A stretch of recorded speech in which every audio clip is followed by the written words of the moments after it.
Welcome friend, युक्ति eyes पर आप सभी लोगों का स्वागत है। आज 30 दिसंबर है तो दैनिक जागरण के राष्ट्रीय संस्करण न्यूज़पेपर में आप लोगों के लिए पीटी मेंस और इंटरव्यू और कौन कौन से न्यूज़ को कवर किया गया है उस पर हम विस्तृत रूप से चर्चा करेंगे, जो यूपीएससी और स्टेट पीसीएस स्टूडेंट के लिए बहुत ही महत्वपूर्ण होता है। साथ ही साथ जो कम्पिटिटिव एग्जाम आप लोग फील करते हैं जिसमें पीटी फैक्ट प्रश्नों को पूछा जाता है, उसके विभिन्न एस्पेक्ट को भी हम लोग देखते चलेंगे, उस पर नज़र डालेंगे। आगे बढ़ने से पहले युक्ति आइज के यूट्यूब चैनल को जरूर सब्सक्राइब कीजिए, शेयर कीजिए और कमेंट सेक्शन में महत्वपूर्ण सुझाव दे सकते हैं। साथ ही साथ जो पीटी फैक्ट प्रश्न पूछे जाते हैं उसका उत्तर आप लोग कमेंट सेक्शन में दीजिए। ऐप को भी युक्ति आइज के ऐप को डाउनलोड कीजिए गूगल प्ले स्टोर से या एप्पल स्टोर, जो भी आप लोग का मोबाइल एंड्रॉयड या एप्पल वर्जन आईएसओ वर्जन, आप वहाँ पर युक्ति आइज को पा सकते हैं। वहाँ से डाउनलोड कीजिएगा और वहाँ पर कम्युनिकेशन ग्रुप है ऐप का बना हुआ, वहाँ पर भी आप लोग को जो भी दैनिक जागरण से रिलेटेड पीटी फैक्ट प्रश्न पूछे जाते हैं वहाँ शेयर कर सकते हैं, पीडीएफ शेयर कर सकते हैं। वहाँ पर हमारी टीम लगी हुई है आपकी पीडीएफ को जांच करने के लिए। और बहुत से टेस्ट अवेलेबल है, कराए गए हैं युक्ति आइज पर, तो युक्ति आइज का ऐप डाउनलोड करके बहुत ही लो प्राइस में आप लोग टेस्ट दे सकते हैं। वो यूपीएससी का हो, स्टेट पीसीएस का हो, या कितने जो भी आप कॉम्पिटेटिव एग्जाम फील करते हैं, यूपी, बिहार, एमपी, झारखंड, जितने भी स्टेट है सभी से रिलेटेड कॉम्पिटेटिव एग्जाम के भी टेस्ट अवेलेबल है। बैचेज चल रही हैं यूपीएससी और स्टेट पीसीएस टारगेट बैच चल रहा है। साथ ही साथ जीएस कैप्सूल नाम से एक जी 2.0 के नाम से बैच चलता है, जो पीटी फैक्ट बातों को कवर करता है जो आपके एग्जाम में पूछा जाता है, तो उसको भी आप लोग देख सकते हैं, कवर कर सकते हैं। तो चलिए आगे बढ़ते हैं हम लोग। देखिए, आज चुनाव सुधार पुनः एक नया सुधार लेकर आया है जिस पर हाल ही में बैठक होने वाली है। तो चुनाव के दिन घर से बाहर रहने वाले पर डाल सकता है, आपको चुनाव डाल सकेंगे, वोट डाल सकेंगे। इससे संबंधित कुछ अपडेट हुआ है और चुनाव सुधार लगातार चुनाव आयोग करता आ रहा है। इस पर विस्तृत चर्चा मैंने आपको कब किया है, 24 नवंबर और 100 दिसंबर का आप दैनिक जागरण न्यूज एनालिसिस का पेपर देखिएगा। वहाँ पर चुनाव आयोग क्या है, चुनाव आयोग से संवैधानिक संस्था किस रूप से काम कर रही है, उसमें कौन कौन से नए नए विज़न डेवलपमेंट किए हैं, साथ ही साथ चुनाव से संबंधित कौन कौन से सुधार किए हैं, इन दोनों के दैनिक जागरण न्यूज एनालिसिस में कवर किया जा चुका है। इसके स्टैटिक्स पार्ट को बेहतर तरीके से कवर किया है। जो स्टूडेंट देख चुके हैं उनको बस क्या करना, आज के न्यूज़ को की पॉइंट के तौर पर ऐड कर लेना है, और शेष जो नहीं देखे हैं तो पहले जाके इस वीडियो को देखिए, उसके बाद इसको टैली करिएगा आप लोग कि हाँ इसमें क्या चीज़ें कवर की गई है। तो स्टैटिक्स पार्ट सभी चीज़ों को कवर किया जा चुका है।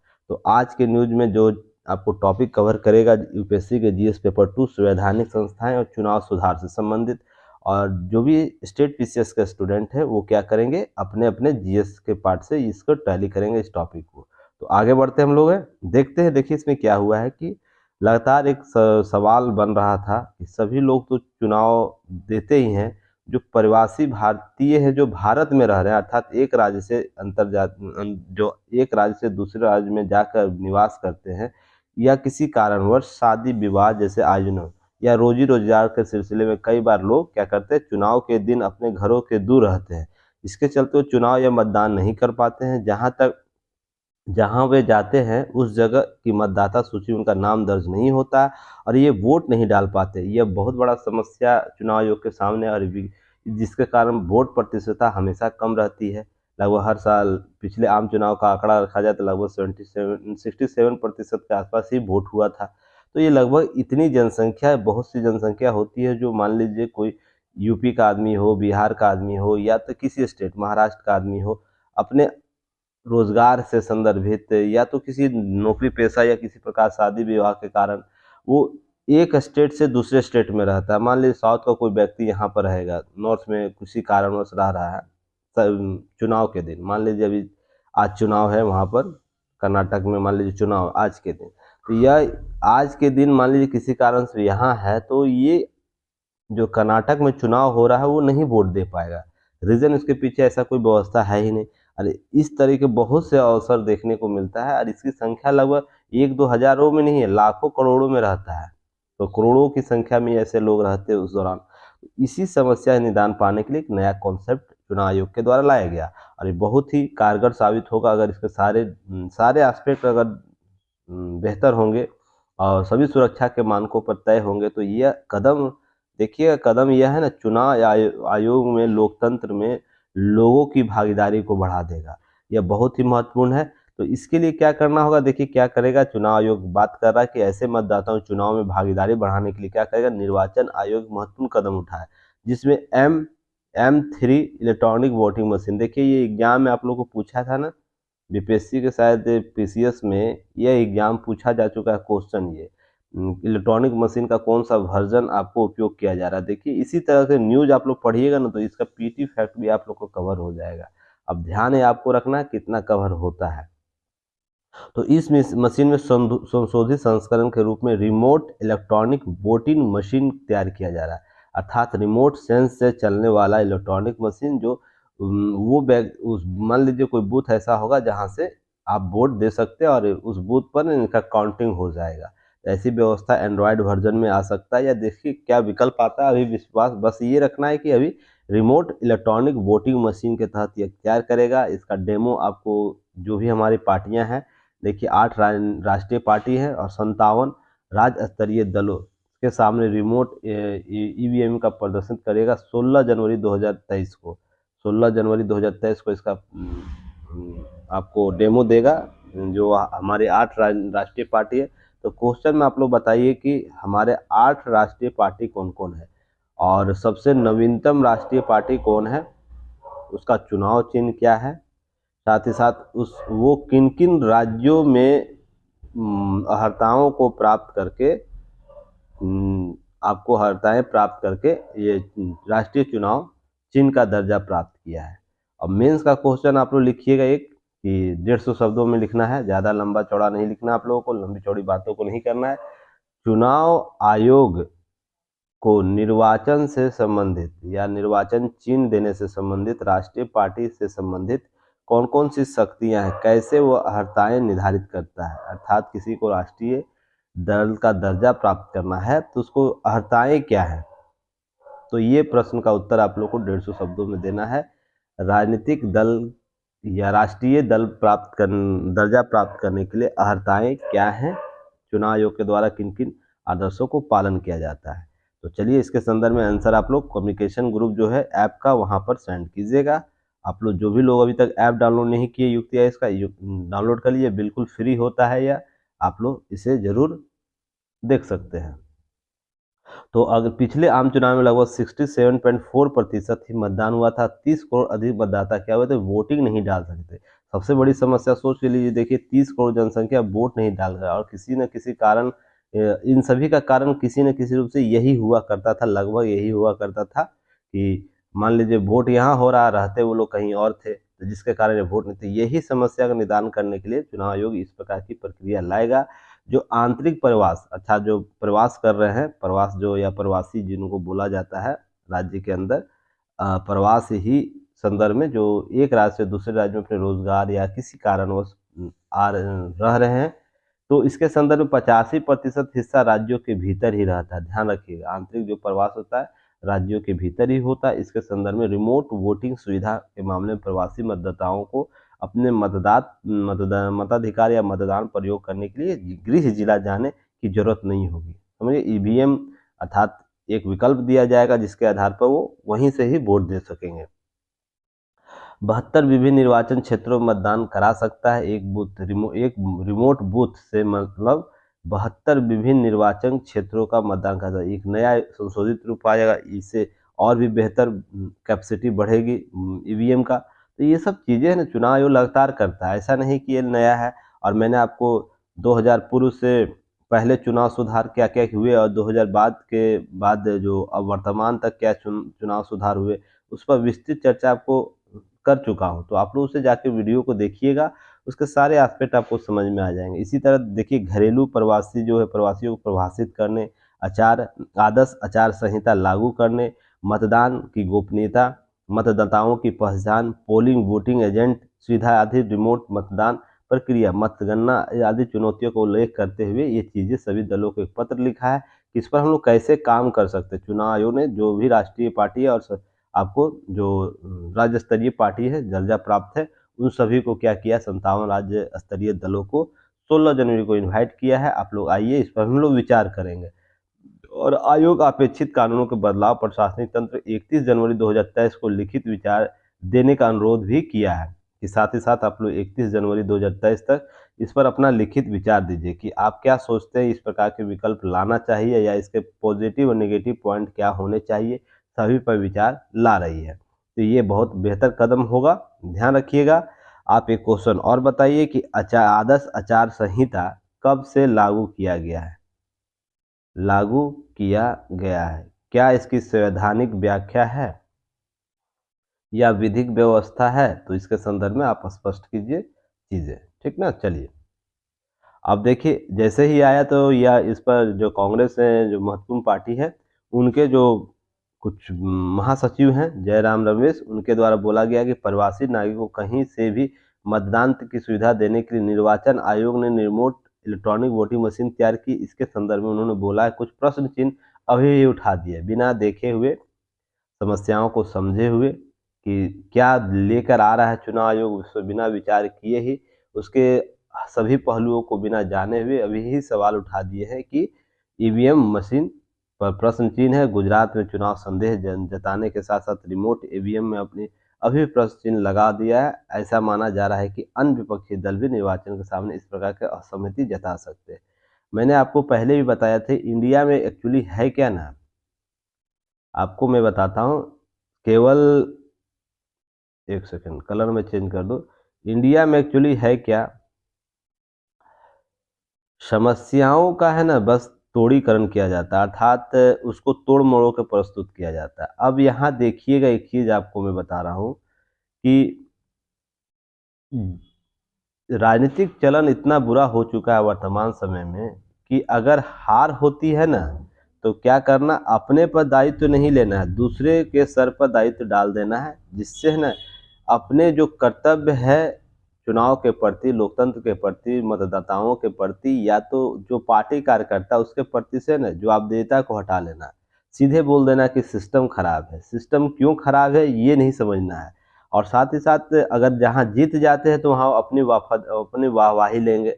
ये आम चलन हो चुका है हमारी राजनीतिक पार्टियों का। इसी का उदाहरण यह देखने को मिलेगा। मान लीजिए गुजरात में इनकी हार हुई ना, तो क्या बोला कि ईवीएम या इस प्रकार की व्यवस्थाओं में कमजोरी है, हैक कर लिया गया, या इस प्रकार से जो कॉन्सेप्ट इनके द्वारा लगातार बोला जाता है, ये सभी पार्टियों के द्वारा बोला जाता है। ऐसा नहीं कि केवल कांग्रेस की ही पार्टी बोलती है, भाजपा भी अन्य राज्यों में बोलती है और अन्य भी पार्टियां बोलती है। साथ ही साथ जहां ये जीत जाते हैं, हाल ही में हिमाचल प्रदेश में उनकी जीत हुई, तो वहां बोलेंगे मैंने अपना कर्तव्य, अपना अपना मेहनत किया था तो मेरी जीत हुई, मैं लगातार प्रयास किया, हमारी टीम ने प्रयास किया। तो यही सबसे बड़ी समस्या हमारे लोकतंत्र की है। और इसे जब तक नहीं समझा जाएगा ना, जब तक ये समझा नहीं, इन सवालों का जवाब चुनाव आयोग नहीं ढूंढ पाएगा। इसलिए चुनाव आयोग को ने एक बार हाल ही में आप लोग को सुने होंगे कि नोटिस जारी किया था। किस संदर्भ में आपने ये बोला, कुछ हाल ही में घटनाक्रम में आपने सुना न्यूज में। इस प्रकार के तथ्यों पर लगाम लगाने के लिए चुनाव आयोग के पास ऐसी शक्ति होनी चाहिए कि जो बिना किसी सबूत या आधार या किसी रिसोर्स के एवज में जाके कुछ बातें ना हवा हवाई करते हैं ना, उन पर कड़ी कार्रवाई किया जा सके। एक दो बार नज़ीर पेश तो कीजिए, देखिए इस प्रकार के सिस्टम ऑटोमेटिक सही होने लगेंगे। आपके पास कोई पुख्ता सबूत है नहीं कि वोटिंग का जो वोटिंग का मशीन होता है उसमें कोई छेड़छाड़ी किया जा सकता है, या इस प्रकार से जहां आपका चुनाव जीत गया तो सबसे पहले जहां जीते वहां पर भी तो प्रश्न चिन्ह करिए कि हाँ मैं अपने, ये वहाँ पर भी आपका ट्रायल शुरू होना चाहिए कि आपकी जांच होनी चाहिए। तो इस प्रकार की प्रक्रिया के लिए चुनाव आयोग को लड़ने के लिए कुछ विधि बनाने की जरूरत है, या शक्ति संसद के द्वारा इसे देने की जरूरत है कि, तो इस प्रकार की शक्ति तो देंगे नहीं लोग, समस्या यही है। तो चलिए हम लोग वेट करते हैं 16 तारीख का, 16 जनवरी का हम लोग क्या होता है अपडेट हम लोग देखेंगे। और नेक्स्ट जो न्यूज बचा हुआ, जो डेट दिया हुआ, उस न्यूज को जाके देखिएगा। नीचे सीधे आ जाना है, ऊपर कुछ कहानी नहीं है, नीचे आपको आना है। एक पीटी फैक्ट आपको याद रखना है, यह अहमदाबाद सेना के लिए बनाई जा रही पहली आपात रोधी 3D आपदा रोधी 3D प्रिंटेड आवास इकाई आपको अहमदाबाद में बनाया गया है। तो यह पीटी फैक्ट है, प्रश्न आपको यहाँ से पूछा जा सकता है, इसे ध्यान रखिएगा। 3D जिसमें आपको इंजीनियरिंग सर्विसेज के, जो मिलिट्री इंजीनियरिंग सर्विसेज द्वारा इसे बनाया गया है। तो ध्यान रखिएगा, ये प्रथम मंजिला है। यह 3D आपदा प्रबंधन रोधी जनरेट करता है, जिसमें आपको ग्रीन बिल्डिंग मानकों का पालन किया है। ये इसमें कंप्यूटर के 3D डिजाइन तैयार कर ये बनाया गया है। तो ये कहाँ बनाया गया? अहमदाबाद छावनी में। तो इसे भी आप लोग को याद रखना है। चलिए नेक्स्ट हम लोग आगे बढ़ेंगे। आगे बढ़ते हैं तो आप लोग क्या करिए, युक्ति आईएएस का जरूर आप लोग जरूर युक्ति आईएएस का यूट्यूब चैनल सब्सक्राइब कीजिए, ऐप डाउनलोड कीजिए, क्लासेस चलिए, क्लासेस ज्वाइन कीजिए, ये सब करिए। देखिए हाल ही में मैंने उज्बेकिस्तान में कफ खिरक के मामले में एक मामला आप लोगों को न्यूज एनालिसिस किया था ना, उस न्यूज को जाकर देख लीजिएगा और देखिए इस पर क्या किया गया है कि जांच बैठा दी गई है, शुरू हो गया है। क्या खास है इसमें देखिएगा, यहाँ पर कुछ चीज़ें अपडेट कर दी गई, इसको बस अंडरलाइन करके एक बार कवर कर लेना है कि क्या खास है। उज्बेकिस्तान में भेजी गई कफ सिरप का निर्माण मई 2021 में हुआ था, इसका एक्सपायरी अप्रैल 2024, सिरप में जून में ही आपूर्ति की गई थी, फिर भी कुछ डॉट्स किए गए थे जिसके कारण वहाँ पर आपको उज्बेकिस्तान में कुछ अपडेट हुआ था, फिर कुछ और भी कंट्री ने आपत्ति जताई थी, उसके संदर्भित न्यूज़ मैंने कवर किया था। कुछ नहीं करना है, क्या करना है कि सॉरी कि आपको न्यूज़ पर नज़र रखना है। इस पर कुछ बिग न्यूज अपडेट होगा तो मैं उस पर विस्तृत रूप से चर्चा करूंगा, नहीं तो बस ध्यान ये रखना किस देश में ये घटना हुई है, प्रश्न आपसे ये पूछा जा सकता है, इस प्रकार की चीज़ें पूछी जा सकती है। एक पीटी फैक्ट और याद रखना है। देखिए आंध्र प्रदेश के बापतला राष्ट्रीय राजमार्ग 16 पर, देखिएगा 16 पर आपको क्या हुआ कि आपातकालीन लैंडिंग की सुविधा प्राप्त की गई है एयरफोर्स के द्वारा। यह क्यों होता है आप लोग यह जानिए कि मान लीजिए किसी प्रकार की आपात स्थिति होती है, मान लीजिए हमें किसी दूसरे देश के साथ युद्ध हो जाता है, उस स्थिति में युद्ध की स्थिति में अगर शत्रु देश क्या करता है कि हमारे वायुसेना बेस को है ना किसी तरह रनवे को खराब कर देता है या तबाह कर देता है या किसी प्रकार के बेस को समाप्त कर देता है, तो हमारे पास ऐसे आपदा स्थिति को में अपनी सैन्य शक्ति को कायम रखने के लिए, वायु सैन्य शक्ति को कायम रखने के लिए क्या होता है, जो भी जहाज है, बहुत जगह हमारे इंडिया में बहुत जगह जहाज है, केवल एक जगह नहीं ना स्टॉक में रखा गया है, बहुत जगह ऐसे है कि आपको ग्राउंड लेवल पर रखा गया है, अंडरग्राउंड भी रखा गया था। वो चीज़ें हैं ना सामने नहीं बताई जाती, यहाँ पर बेस बना हुआ है। तो ऐसे बहुत जगह अगर एयर बेस है, उनका उपयोग करने के लिए ये टेक्निक एक सीखा जाता है और सभी विश्व के सभी देश इस टेक्निक का उपयोग करते हैं कि आपदा के समय, इमरजेंसी के समय में हमारे जो सड़क बने हुए हैं ना, नेशनल हाईवे या तो जो एक्सप्रेसवे बनते हैं जो मजबूत होते हैं, तो उनको रनवे के रूप में उसका उपयोग किया जाता है, या उसी रनवे पर कुछ किलोमीटर तक एक पट्टी का निर्माण कर दिया जाता है, रनवे पट्टी का, याद रखिएगा। उस पर सड़क भी, गाड़ियां भी चलेगी, लगातार गाड़ियां चलेगी इस रनवे पर वो कुछ खास मान लीजिए 2-3 किलोमीटर का एक पट्टी स्पेशल हाईवे पर बना दिया जाएगा, जो वो है ना क्षमता उसमें रहेगा कि किसी भी एयरक्राफ्ट को उतारने की शक्ति उसमें, जैसे हमारा एयरबेस रनवे पर होता है, तो ठीक ना, इसे समझिएगा ये केवल आपातकालीन स्थितियों के लिए अपनाया जाता है और यह शक्ति जब रहेगा तो हम किसी भी आपात स्थिति में चीज़ों को समझ सकते हैं। तो ध्यान रखिएगा यह कहाँ हुआ, आंध्र प्रदेश के बापतला राष्ट्रीय राजमार्ग 16 पर। तो यहाँ पर 4.1 किलोमीटर का आपात लैंडिंग सुविधा दी गई, अर्थात कहने का मतलब ये हाईवे है, आपको 16 हाईवे है, इसके 4.1 किलोमीटर का रनवे क्षेत्र को एक बनाया गया है रनवे पार्ट, जहां पर आपात स्थिति में हम कभी भी लैंडिंग करा सकते हैं अपने एयरफोर्स के किसी भी एयरक्राफ्ट को, ठीक है। इसमें वायुसेना का सुखोई और तेजस एलईडी विमानों का ट्रायल में भाग लिया, तो तेजस और सुखोई इस ट्रायल में, इमरजेंसी लैंडिंग ट्रायल में भाग लेते हैं। और इस परिवहन के लिए विमान N-32 सुखोई और ये सब चीज़ें आई है। तो आप लोग को याद बस ये रखना है कि पहला Uttar Pradesh Rajasthan highway emergency landing में बनाया जा चुका है, इससे पहले ध्यान रखिएगा उत्तर प्रदेश और राजस्थान में भी ऐसे हाईवे बनाए जा चुके हैं। तो एक प्रश्न बताइएगा, यूपी के किस हाईवे पर, नेशनल हाईवे पर यह रनवे पहली बार बनाया गया था? ध्यान रखिएगा, क्वेश्चन आप बताइएगा, क्वेश्चन आप लोग को पहले भी कवर किया गया था, ध्यान रखिएगा, इन सब चीज़ों को आप लोग अपडेट करते रहिएगा ताकि इस प्रकार के प्रश्न आपसे छूटे नहीं। चलिए नेक्स्ट हम लोग बात करेंगे। देखिए तो ये देखिए आप लोग को टॉपिक पढ़ाया जाता है कार्यपालिका बनाम विधायिका। आपको पढ़ाया गया था पॉलिटी के क्लास में विधायिका बनाम कार्यपालिका या विधायिका बनाम न्यायपालिका पढ़ाया जाता है, एक टॉपिक है ना, सत्ता का अभ्यास आपको पढ़ाया गया था। तो देखिए उसी का एक एग्जाम्पल आपको मिल गया सत्ता का अभ्यास के कॉन्सेप्ट में, कि कॉन्सेप्ट हमारे क्या है संसदीय शासन व्यवस्था में, कि कार्यपालिका विधायिका के साथ मिलकर काम करेगी और न्यायपालिका स्वतंत्र रूप से कार्य करेगी। यही ना संसदीय शासन व्यवस्था में कॉन्सेप्ट लाया गया है संघवादी स्वरूप के संदर्भ में। तो ध्यान रखिएगा यहाँ पर एक हरियाणा में एक आपको स्पेशल केस मिल गया है, और ये हाल ही में झारखंड में भी देखने को मिला था। ये मुद्दा आपको याद होगा, झारखंड के एक विधायक थे, उनके द्वारा ये आरोप लगाया गया कि अफसरशाही लोग हमें मदद नहीं करते, साक्ष्य तरीके से नहीं देते, या संसद विधायक में विधानसभा में बोलने से न रोकते हैं। इस प्रकार का घटनाक्रम आपको झारखंड में देखने को मिला था।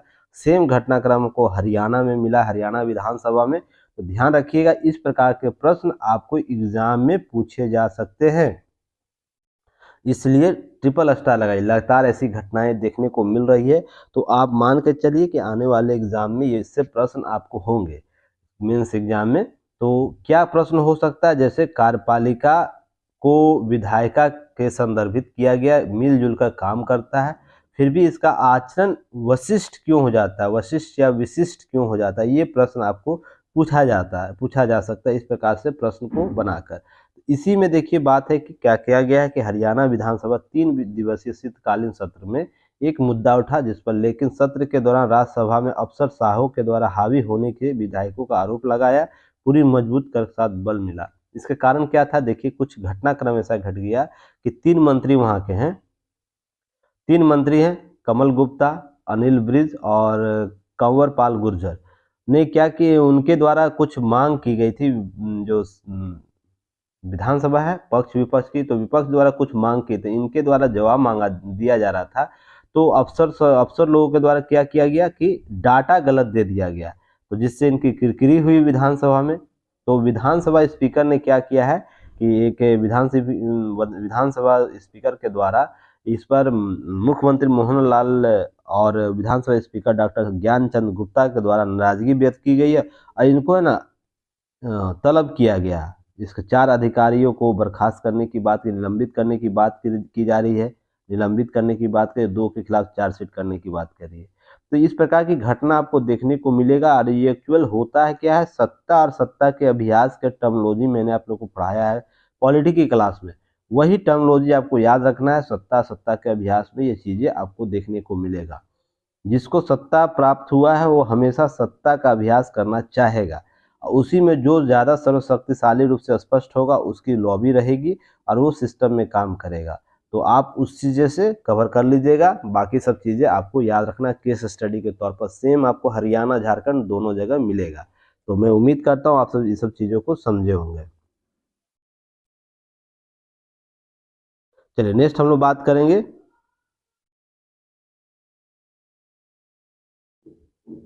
नेक्स्ट नीचे आ जाएंगे, शिक्षा में सुधार का संकल्प की बात, एक आर्टिकल आया है। इसको आप लोग सभी स्टूडेंट को देखना चाहिए, सुनना चाहिए, अपने अपने प्रति सजग होना चाहिए। क्यों होना चाहिए इस पर देखिए, कुछ चीज़ें आपको अपडेट होना चाहिए। जैसे शिक्षा का मानकीकरण होना बहुत ज़रूरी है, मानकीकरण, ठीक है एक तो। दूसरा जवाबदेहिता जरूर होनी चाहिए, वो प्राइवेट इंस्टीट्यूट हो या प्राइवेट स्कूल हो या प्राइवेट कहीं भी आपको सार्वजनिक विद्यालय या सार्वजनिक विश्वविद्यालय कहीं भी जवाबदेहिता तय होनी चाहिए। तीसरा जो जो बार बार पेपर लीक मामला होता है उस पर कठोर कार्रवाई राज्य सरकार के द्वारा की जानी चाहिए, एजेंसी के द्वारा की जानी चाहिए। ऐसी मांग इस लेख के द्वारा की जा रही है। तो ये आप लोग से जुड़ा हुआ मामला है, तो इसे आप लोग देखिएगा, सुनिएगा। कि पहला मामला राजस्थान में आता है इस साल का ही, शिक्षक भर्ती घोटाला जो हुआ था। आप हाल में सुनेंगे बंगाल में भी शिक्षक घोटाला हुआ था, बिहार में आपको पेपर लीक मामला, यूपी में पेपर लीक मामला हुआ। एक फेयर लिस्ट दिया जाता है विपक्षी दलों के द्वारा। तो ये सभी राज्य, और राजस्थान हो, हिमाचल प्रदेश हो, भारत के अधिकतर राज्यों में इससे संबंधित पेपर लीक का मामला हो या घोटाला, शिक्षक भर्ती घोटाला का मामला हो, लगातार देखने को मिलता है। तो इसी के संदर्भ में आपको कोटा में हाल ही में लगातार आत्महत्या की घटनाएं बढ़ी है बच्चों में, तो उसी संदर्भ में चिंता व्यक्त करते हुए बताया गया है कि किस प्रकार की घटनाएं, इस प्रकार की घटनाओं के पीछे की पर्दे, अदृश्य शक्तियां क्या क्या हैं, उस पर चर्चा की गई है। इसी क्रम में देखिए यहाँ पर क्या बोला गया, हिमाचल प्रदेश में भी देखिए इस प्रकार की घटनाएं कर्मचारी चयन आयोग में देखने को मिला। उस पर मनमोहन, जो मुख्यमंत्री अशोक गहलोत है, जो राजस्थान का पेपर लीक मामला, क्या बात बोले देखिए, यही मैं बोलता, जवाबदेहिता तय होनी चाहिए। अगर पीएम और सीएम के प्रति जवाबदेहिता तय नहीं होगी, अधिकारी कैसे काम करेंगे।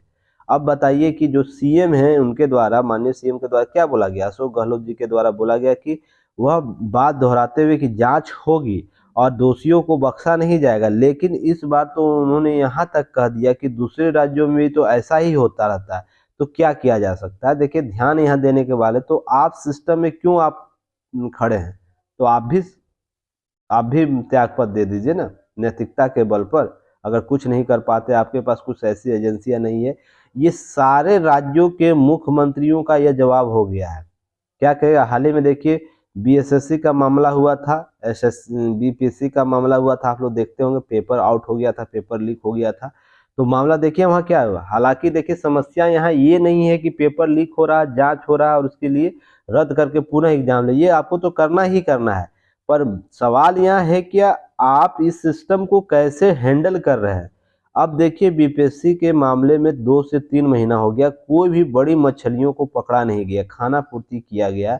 तो बताइए जो लोग इसमें लगे हुए हैं, तो क्या वो उनको कभी भी दोष रोपित किया जा सकता है। बड़े बड़े मछलियों को, छोटे छोटे मछलियों को पकड़ कर रखा जाता है, और जो ये बड़े लोग होते हैं, जो बड़े, जिनका हाथ से लंबा चौड़ा लगा रहता है इस सब पूरे सिस्टम में, तो वो कैसे सॉल्व आउट करेगा। तो ये चीज़ समझने की जरूरत है कि सभी राज्यों के सिस्टम को, कि यह समस्या कहाँ है, इसको ढूंढने का प्रयास करने की जरूरत है।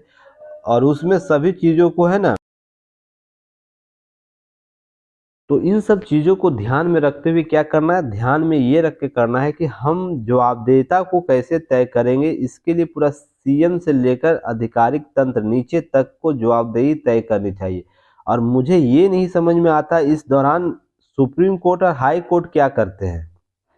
स्वतः संज्ञान का वो जो कॉन्सेप्ट है वो कहाँ चला जाता है, नैतिकता, सक्रियता, जवाबदेहिता का जो कॉन्सेप्ट है वो कहाँ चला जाता है, मुझे आज तक नहीं समझ में आया। इसलिए कि जो कार्यपालिका या तो किन्हीं लोगों को, यहाँ पर केवल छात्र स्वयं को क्या समझते हैं,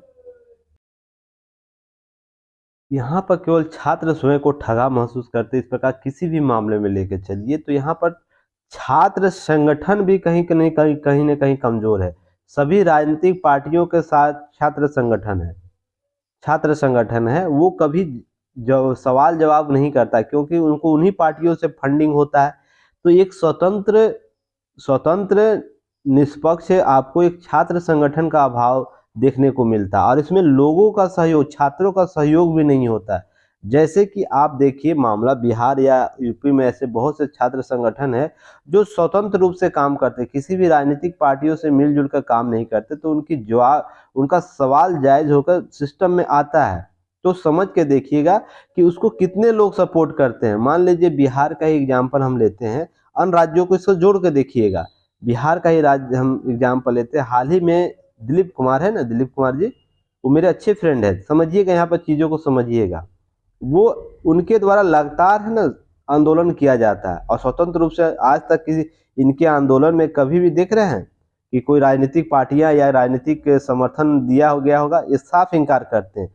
तो सोचिएगा इनको छात्र कितना समर्थन करते हैं। अगर मान लीजिए किसी प्रकार के आंदोलन की बात करते हैं, तो कितने लोग इनके आंदोलन में पहुंच पाते हैं, 200, 500, 1000, 2000। कभी भी मान लीजिए पेपर लीक बीएसएससी का मामला हुआ था या बीपीएससी का मामला हुआ था, कभी भी 1,00,000-2 लाख की संख्या आई छात्रों को पर, छात्रों को पर अधिकार चाहिए। तो यही इसी ड्रॉबैक का है ना, हम जो छात्र हैं, शिक्षक हैं, कोई भी सपोर्ट इसको नहीं करते। इस प्रकार के कोई भी संगठन काम करता है, कोई भी छात्र नेता काम करता है किसी भी राज्य में, तो हमारा जो बैकअप सिस्टम है वो काम ही नहीं करता और हम चाहते हैं कि सिस्टम सुधर जाए। तो यही ड्रॉबैक का फ़ायदा उठाते होते जो ये इस प्रकार की एजेंसियां हैं ना काम करती हैं, जो पेपर लीक करती हो या भर्ती घोटाला करती है, उसका लाभ उठाती है, क्योंकि दबाव समूह हमारा बेहतर नहीं है। तो याद रखिएगा, अगर दबाव समूह बेहतर होगा ना, बिना किसी राजनीतिक पार्टियों के संदर्भित, बिना किसी चीज़ों को लेकर, एक्चुअल मांग जो छात्र उठा रहे हैं उसको लेकर, तो ये दबाव समूह जितना सक्रिय होगा तो तमाम जो एजेंसियां हैं ना वो अपना कार्य करना शुरू कर देगी।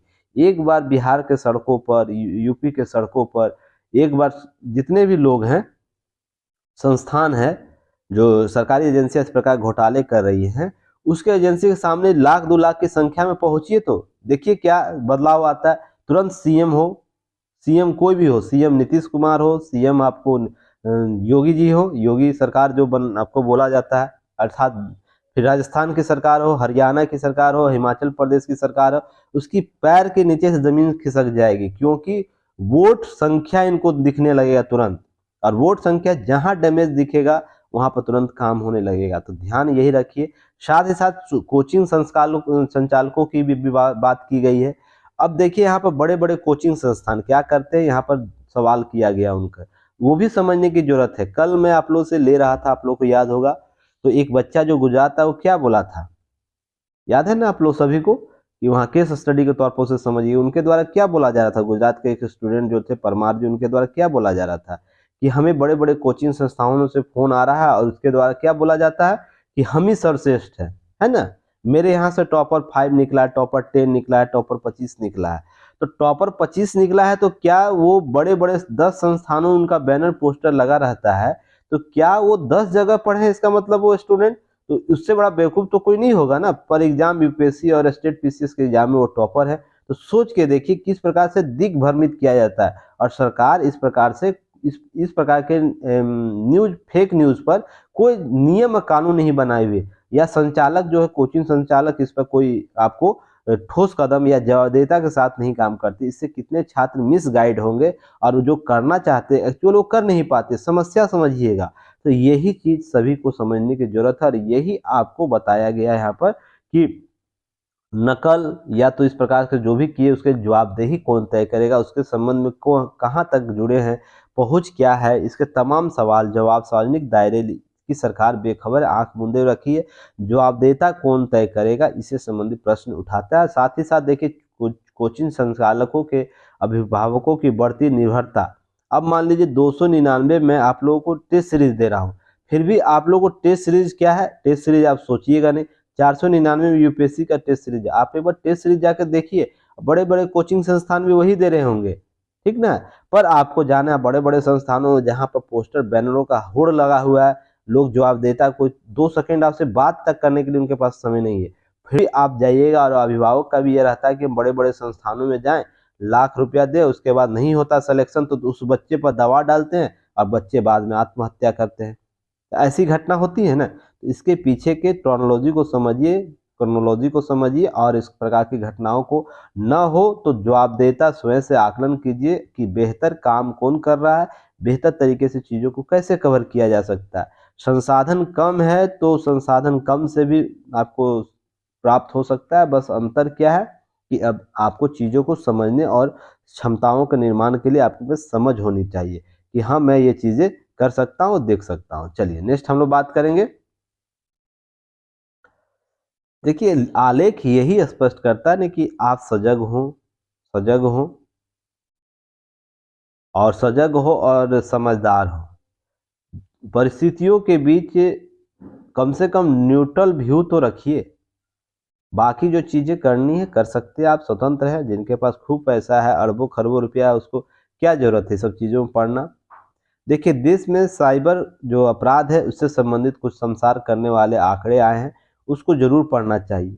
और देश का जो है झारखंड राज्य है, वहाँ का एक क्षेत्र है जामताड़ा, याद रखिएगा जामताड़ा, उस साइबर अपराधों का है ना गोल्डन ईरा कहा जाता है, गोल्डन एरियाज कहा जाता है। यहीं से सारे साइबर अपराध की जननी भी मानी जाती है। याद रखिएगा। और इसके तार है ना अमेरिका तक के लोगों को लूटने वाला है। यहाँ तक कि कोई एक सांसद भी हैं, उनके भी पैसों के बैंक में सेंधमारी इनके द्वारा किया गया है, इस गिरोह के द्वारा, जमताड़ा के गिरोह के द्वारा। फिर भी सुरक्षा एजेंसियां क्या कर रही है, इतना NIA है या इस प्रकार के बहुत सी संस्थाएं काम करती है, तो क्या कर रही, कैसे कर रही, इसको समझने की जरूरत है। देखिए एक आंकड़ा आया है, उससे आप लोग को देखने की जरूरत है, सुनने की जरूरत है। कुछ बातें मैं उसके बाद कहूंगा। तो देखिए क्या हुआ कि जो ट्विटर के जो मालिक हैं एलन मस्क, हालिया ट्वीट अगर कोई नहीं भूला हो तो उन्हें याद करने की जरूरत है। क्या बोला? CEO के पद पर एक शर्त पर छोड़ने को तैयार है। वो अपनी CEO का जो पद है, अभी एलन मस्क थे ना, वो अपने पद पर छोड़ने के लिए, जो CEO का पद है एलन मस्क तभी छोड़ेंगे जब उनके मुताबिक जब तक इस पद के लिए किसी बेवकूफ़ की तलाश पूरी ना हो जाए तब ये पद छोड़ देंगे। अर्थात उस पद के लिए उस बेवकूफ़ लोगों की टोली खोज रहे हैं जो इस पद के लिए लायक हैं। तो उसके लिए बात की गई है। पराग नहीं चाहते थे, जो इससे पहले CEO के पद से पराग नहीं चाहते थे कि मस्क ट्विटर में आए, लेकिन वह अधिग्रहण को नहीं रोक सके। पर उसके साथ साथ एक चीज याद रखिएगा, उस दिन उनके हाथों से एक टॉयलेट सिंक जब आया था वो एलन मस्क, तो टॉयलेट सिंक लेकर आए थे। इसका संकेत देना चाहते थे कि पुनरावृत्ति उनके हाल के ट्वीट को झलकती है। अर्थात इस प्रकार के लगातार क्यों देखी जा रही है, ट्वीट उनका हो या इस प्रकार के घटनाक्रम है कि टॉयलेट सिंक लेकर आ रहे हैं अपने ऑफिस में, या तो इस प्रकार की ट्वीट दे, उसके पीछे क्या कारण, सवाल क्या है, संकेत क्या है, इसको समझने की जरूरत है। तो इसका एक मामूली मुमकिन जवाब क्या हो सकता है, हमें अमेरिकी फेडरल जांच एजेंसी FBI की रिपोर्ट मिलता है। इस रिपोर्ट में दावा किया भारत की जमीन पर मौजूद साइबर ठगों, फर्जी कॉल सेंटरों, वर्ष 2022 में देश दुनिया के लगभग करीब 10 अरब डॉलर रुपया का चूना लगा दिया है। सोच के देखिए, भारत में बैठे साइबर अपराधियों ने विश्व के लगभग 10 अरब डॉलर का चूना लगाया, अर्थात उनके बैंक में सेंधमारी की या किसी प्रकार से उनका वित्तीय लेन देन किया है। 10 अरब डॉलर भारतीय रुपये में गुना भागा कर लीजिएगा तो आंकड़ा समझ में आ जाएगा। अभी 80 के हिसाब से चल रहा है, मान के चलिए रेशियो, अगर रुपया का मान के चले नॉर्मल रेशियो, तो 80 के रेशियो से आप लोग गुना भागा कर सकते हैं कितना रुपया हो गया। तो यह क्यों है, आखिर क्यों ऐसी जमताड़ा के हाथ तमाम सरहदों को पार करके जाकर उन मुल्कों के नागरिकों जेबों से खाली करा जहां भारतीय तूती अभी तक उनकी मेघा और मेहनत के बल पर आती है। जहां एक तरफ अमेरिका में भारतीय भारतीय इंजीनियरों की बोलबाली होती है, उनकी पहुंच होती है, उनका कद्र किया जाता है, वहीं एक तरफ ऐसा है कि फर्जी कॉल सेंटर बनाकर उन्हीं देश के लोगों का पैसा सेंधमारी किया जाता है 10 अरब डॉलर के। तो कैसी छवि बनेगी अमेरिका में, तो यही आपको एलन मस्क में दिख रहा है। बार बार लगातार इस प्रकार की घटनाएं देखी जा रही है।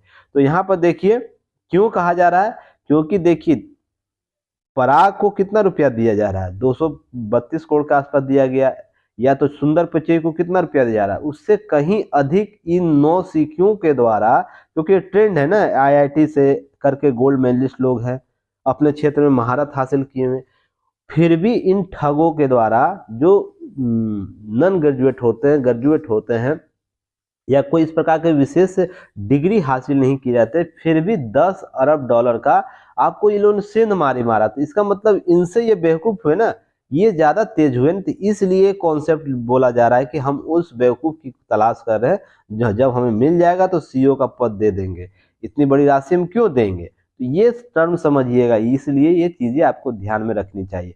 और देखिए जमताड़ा के क्षेत्र में जो आसपास लोग रहते हैं, या तो झारखंड के लोग रहते हैं, जानिएगा जमताड़ा जब आप जाइएगा, मैं उसी आसपास के क्षेत्रों में कभी रहा हूँ, तो यहाँ मैं भली भांति जानता हूँ। मैं गिरिडीह में रहा हूँ कुछ लगातार, मैं वहाँ ही मैं जॉब करता था। तो ध्यान रखिएगा, 8वीं और 10वीं जमात के पास करने वाले लड़के लड़कियां मोबाइल इंटरनेट हथियार बनाकर हजारों लाखों रुपए के, जिनके पास साइबर जानकारी के अभाव है, उनकी मामूली गलतियों की सजा बैंक के खातों से मारी करके करते हैं। जो भी लोग जमताड़ा में लगे हुए ना, वो 8वीं 10वीं पास है। एक से एक मूवी आया था जमताड़ा, आप जाके उस मूवी को देखिएगा, एक वेब सीरीज है, उसे जाके देखिएगा। तो समझ में आएगा एक्चुअल जामताड़ा में होता क्या है, सेंधमारी कैसे की जाती है, इस प्रकार से सजग हमें कैसे। यहाँ पर जो लोग भी सुन रहे होंगे उसमें अधिकतर से लोगों को पता नहीं होगा कि साइबर अपराध में अगर होता है तो उसकी हमको है ना रिपोर्ट कहाँ करनी है, उसकी प्रक्रिया कैसी है। बस मोबाइल हमें चाहिए, मोबाइल के डाटा रिसोर्स हमको कैसे हमको सुरक्षित रखना ये नहीं पता होता, और इसी का लाभ क्या करते हैं इन ठगमारों के द्वारा किया जाता है। तो ध्यान रखिएगा, जैसे आप लोग जाते हैं ना किसी मॉल में जाते, एक कूपन दिया जाता है, ऑफर है, आप सारा अपना ईमेल आईडी फोन नंबर सभी यहाँ इंक्लूड कर दीजिए, बड़े मजे से आप 1000 2000 रुपये के चक्कर में क्या कहते हैं ऑफर के चक्कर में सारा इन्फॉर्मेशन दे देते हैं, और वो पर्ची आपको बाहर कहीं फेंक दिया जाता है या उसका डाटा इन साइबर अपराधों को दे दिया जाता है, और इसके बाद आपके सारे सेंधमारी शुरू हो जाती है। अब बहुत से लोग इसको कॉल आएगा, आप लोगों को लगातार कॉल आएगा, सोचते होंगे, या तो फिर बोर्डिंग पास आप लोग लेके जाते हैं, हवाई जहाज का बोर्डिंग पास होता है जिस पर आपका सारा एक बार कोड स्कैन रहता है, उससे आंकड़ा निकाल कर आपके सेंधमारी की जाती है, पर हम लोग ऐसे ही फेंक देते हैं। तो इसकी भी शिक्षा हम लोग को नहीं प्राप्त है कि हम इसको कैसे मैनेज करें इस साइबर अपराध को रोकने के लिए। तो ये हमें कहीं ना कहीं इसको बल मिल जाता है। और ध्यान रखिएगा यहाँ पर आंकड़े दिए गए हैं, इसको बेहतर तरीके से समझिएगा। हालात ऐसे बन गए हैं ना, एफबीआई का एक अस्थाई अधिकारी सीबीआई, इंटरपोल और जो दिल्ली पुलिस के साथ मिलकर साइबर ठगों करने वाले गिरोह का भंडाफोड़ करने के लिए दिन रात एक कर रही है, काम कर रहे। देखिए एफबीआई का जो दूतावास दिल्ली में अपने दूतावास स्थित एक अधिकारी अस्थाई प्रतिनिधि को नियुक्त कर दिया, तो समझ सकते हैं मामला कितना गंभीर होगा। और 11 महीनों के दौरान अमेरिकियों के लगभग 8 खरब रुपये, लगभग 10.2 अरब डॉलर की ठगी का आपको आंकड़ा 2021 के मुकाबले 47% की वृद्धि हुई। तो सोच के देखिए कितनी बड़ी राशि है, और भारत सरकार इसमें चुप बैठी हुई है, अर्थात साइबर अपराध के मामले में क्या दिशा निर्देश कर रही है। हाल ही में मैंने आपको कॉल किया था, आपको बताया था ना मेरे पर भी साइबर हमला हुआ था। कुछ ऐसे पार्ट्स को बताया गया था कि आप पैसा दीजिए नहीं तो मैं लीक कर दूंगा।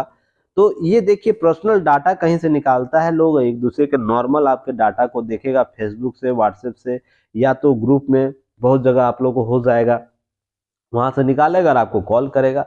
आप झांसा में आ गए तो आपसे 1-2 लाख रुपए 5 लाख रुपए ऐंठ लेगा, और आप उसके बाद चीजें देनी शुरू कर। आप सोच सकते हैं कितनी निर्लजता सिस्टम हमारे यहाँ काम करती है। मैंने नेशनल साइबर क्राइम और झारखंड साइबर क्राइम सेल को रिपोर्ट किया, 1 से 1.5 महीने बाद मेरा लोकल पुलिस जो ग्रिड है वहां से मुझे कॉल आता, उसके बाद उसकी भी खाना पूर्ति की जाती है। सोच के देखिए, अब मैं इसके सुप्रीम कोर्ट हाई कोर्ट जाऊंगा तब ना चीजें सुधरेगी। अब ये लोग क्या करते हैं सोच के देखिएगा, तो कितना सिस्टम बैकअप पर चलता है। पर एफबीआई जैसी संस्था, अमेरिका जैसे देशों में ये तो नहीं होगा ना, यही चीज समझिए, इसी का लाभ ये लोग लेते हैं। तो स्वयं के स्तर पर सजग रहिए, किसी प्रकार का अननोन कॉल आता है, किसी प्रकार का अननोन मैसेज आता है, उसको क्लिक ही नहीं करना है, रिसीव ही नहीं करना है, सीधा सा लॉजिक है।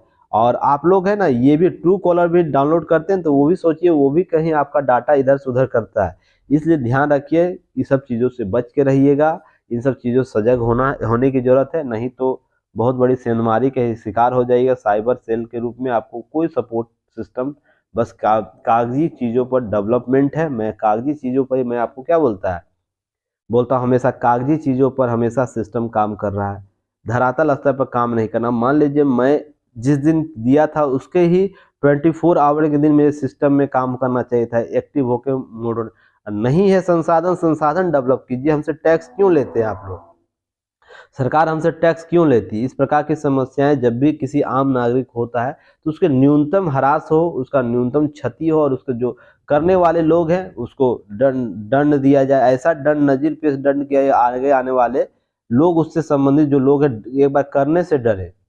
तो समस्या ये है, आप सोच के देखिएगा, हमारे सिस्टम में ऐसा है ही नहीं कि मान लीजिए कोई फर्जी कॉल करता है किसी लड़के के द्वारा, लड़की को किया जाता है, उसके पर्सनल नंबर को निकाल कर डायरेक्ट कॉल किया जाता है, किसी प्रकार इस प्रकार घटनाएं देती है, तो कितने लोग जाके ना फर्जी आपको इस प्रकार कॉल और रिपोर्ट को लेकर पुलिस में एफआई करता है। इसलिए नहीं करता है ना कि पुलिस के बजाय 10 गो सवाल 10 गो जवाब वो पूछेगा, जितना का मैं करूंगा नहीं, इससे मुझे ज़्यादा समस्या होगी। तो हमारे पास वैसा इको सिस्टम डेवलप ही नहीं है कि हम इस प्रकार के सिस्टम, जो भी इस प्रकार की समस्या होती है उसको लड़ने के लिए बेसिक नीड्स जो है हम उसको पूरा कर सके। इसलिए समस्याएं सुधार करने की जरूरत है। कभी कभी भी प्रश्न पूछा जाए ना, तो आप है ना क्या करना, धरातली स्तर पर समस्याओं को बताना है कि हाँ इस प्रकार घटनाओं में ये सब घटनाएं देखने को मिलती है, लेट लपीती होती है, शासन प्रशासन का बेहतर तालमेल नहीं होता है, या तो एफआईआर का जो रेशियो है वो क्यों नहीं होता, उसके पीछे का लॉजिक कारण बताइएगा। नहीं तो कितनी किताब में लिखे लिखी चीज़ों को बताइएगा ना, तो नंबर वैसे ही 4 नंबर मिलने वाला है। अब इतनी कहानी हो गई। अब यहाँ पे एक आंकड़ा ये भी आप लोग देखिएगा, लोकसभा में पेश आंकड़ों को याद रखिएगा। दिसंबर 2022 की बात है।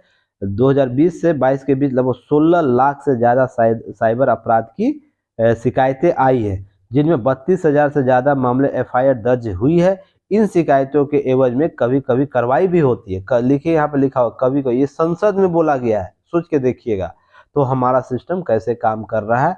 इसमें आपको ये सब चीज़ें अपने स्तर पर सजग रहिए। मेरा यही रिक्वेस्ट है आप लोगों को। किसी प्रकार अननोन कॉल आता है तो उसके रिसोर्स को देखिए, सुनिए, तभी बात कीजिए, ठीक है।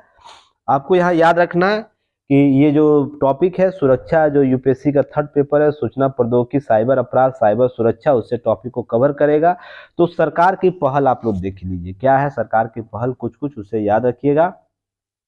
सिस्टम तो बहुत बना है, मैं तो कहाँ बोल रहा हूँ सिस्टम नहीं बना हुआ, सिस्टम के तो था बना, सिस्टम हायरार्की बनी हुई है, एक के ऊपर एक बनी, एक के ऊपर एक बनी, तो सिस्टम ग्राउंड लेवल का काम बेहतर नहीं कर पा रही, बस बेसिक अंतर यही है। इसी के फायदा उठाते हैं ये साइबर अपराधियों के द्वारा। तो उससे पहले देखिए सरकार की पहल क्या है, साइबर क्राइम पोर्टल बनाया गया है। इसका मुख्य उद्देश्य या मूल उद्देश्य क्या है, बाल पोर्नोग्राफी, बाल यौन शोषण सामग्री, यौन अस्पष्ट सामग्री जैसे बलात्कार, सामूहिक बलात्कार, सीपी जैसे असंबंधित ऑनलाइन सामग्री को रिपोर्ट के समक्ष बनाना है। इसमें साइबर क्राइम पोर्टल में आप डायरेक्ट यहाँ पर लिंक कर सकते हैं, जो भी चीज़ें हैं शिकायत कर सकते हैं। जरूरी नहीं कि जो जिस पर बीता है वही कर, कोई भी व्यक्ति इस पर कर सकता है।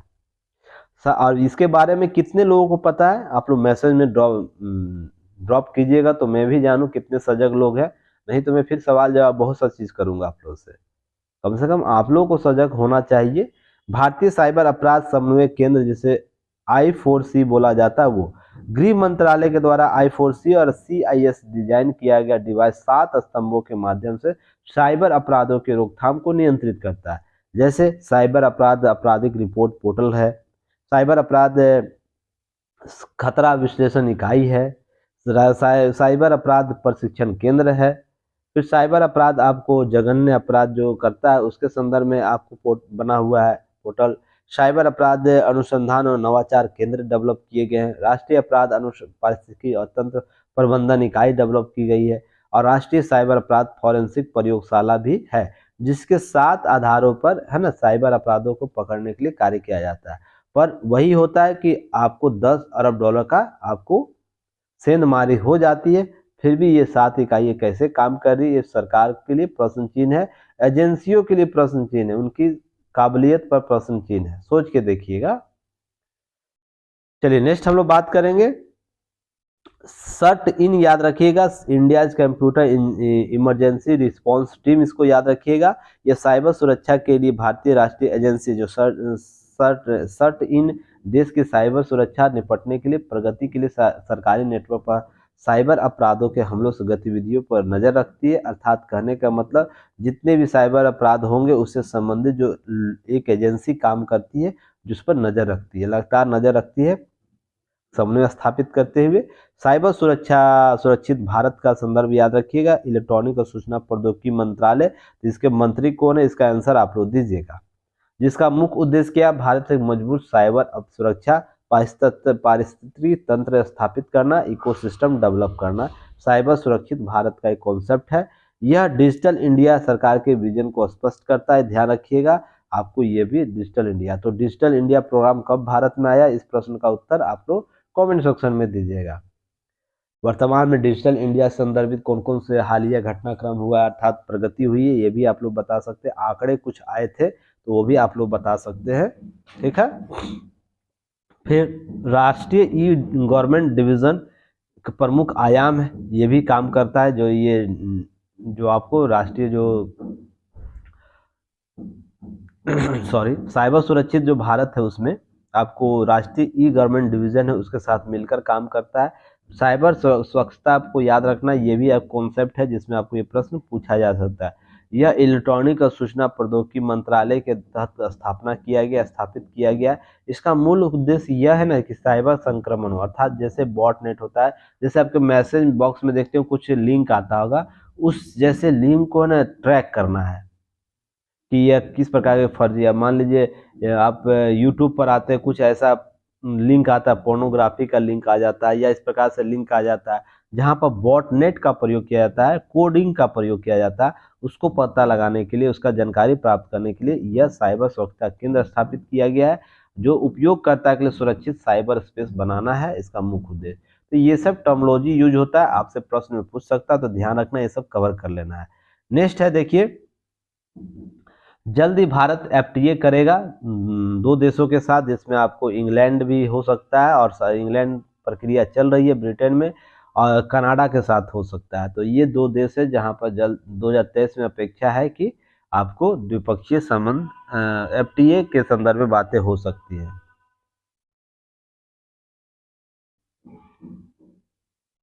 तो इन दो राष्ट्रों के संदर्भ में आपको ध्यान में रखना है। न्यूजीलैंड के साथ आंकड़े दिए गए, द्विपक्षीय व्यापार 35 करोड़ होता है। आप बताइए क्वेश्चन में कि किन किन देशों के साथ भारत एफटीए कर चुका है। मैं आपको पहले भी इससे संबंधित न्यूज को कवर किया हूं। किन देशों के साथ Bharat FTA free trade agreement किया है, उसका लिस्ट आप लोग बताइएगा। आप लोगों को कमेंट सेक्शन में आ जाना चाहिए।